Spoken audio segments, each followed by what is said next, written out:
සුබ දවසක් ඔයාලට. ඉතින් ඔයාලා අද එකතු වෙලා තින්නේ SZ wild life YouTube channel එකත් එක්ක. ඉතින් අද අපි ගෙනාවේ ඔයාලට වීඩියෝ එකේ කොරවක්ක ගැන. ඉතින් කොරවක්ක කියන්නේ සාමාන්‍යයෙන් අපිට අපේ ගෙවත්තේ හැංගෙනව දකින්න පුළුවන් සතෙක්. ඉතින් මෙයාලා ආයිති වෙන්නේ රේඩේ කියන කුලයට. ඉතින් ජලජ පක්ෂීන් විශේෂයක් හැටියට තමයි මෙයාලා හඳුන්වන්නේ. මෙයාලා ගොඩක් වෙලාවට ගැවසෙන්නේ ඉතින් වගුරු බිම් කුඹුරු සහ ජල ආශ්‍රිතව තමයි අපිට දකින්න පුළුවන් මේ බහුලවම. ඉතින් මූණ සහ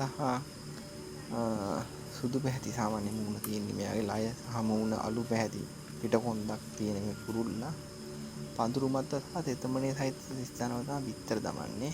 ඉතින් මෙයාලා මිනිස් වාසය මිනිසුත් එක්ක තමයි මිනිස්සු ඉන්න හරියකට ගොඩක් ගැවසෙන්න බලනවා. ඉතින් මෙයාගේ පෙනුම ගත්තොත් සාමාන්‍ය සෙන්ටිමීටර් 33ක් පමණ වගේ දිග වෙනවා. මූණ ඌර සහ ලය ප්‍රදේශයේ සාමාන්‍ය සුපිරි සුදු කියන්නේ සාමාන්‍ය පැහැදිලි සුදු පාටක් තියෙන්නේ. පිටුපැස්සේ මෙයාගේ නැට්ට පොඩි කොට නැට්ටක් තියෙන්නේ. ඉතින් මේක කළු පහයක් ගන්නවා. ඉතින් මෙයා ගමන් කරනකොට මේ නැට්ට උඩට ඔසවගෙන තමයි ගමන් කරන්නේ. ඉතින් මෙයාගේ සාමාන්‍ය කකුල් ටිකක් දිගයි. මෙයාලා ගොඩක් වෙලාවට අපිට දකින්න පුළුවන් දෙන්නෙක් වගේ තමයි දෙන්නෙක් එකට තමයි ඉන්නේ. ගොඩක් වෙලාවට තනියෙන් ඉන්නව අඩුයි. ඉතින් මෙයාලා සර්වභක්ෂක පක්ෂීන් විශේෂයක් හැටියට තමයි සඳහන් කරන්නේ. මෙයාලා සාමාන්‍යයෙන් පණු කුමීන් ආහාරයට ගන්නවා. ඒ වගේම ගස්වල තියෙන පොඩි බීජ ඒ වගේ දේවලුත් ආහාරයට ගන්නවා. ඉතින් මෙයාලා සාමාන්‍ය පැටව බිහි කරන කාලය ගත්තොත් මාර්තු සිට ඔක්තෝබර් දක්වා කාලයේදී සාමාන්‍ය වෙහි සහිත කාල ගුණයක් තියෙන කාලවල තමයි මෙයාලා පැටව දාන්නේ. ඉතින් පොටු සහ තනකොළ එකතු කරලා තමයි මෙයාලා කුඩු නිර්මාණය කරන්නේ.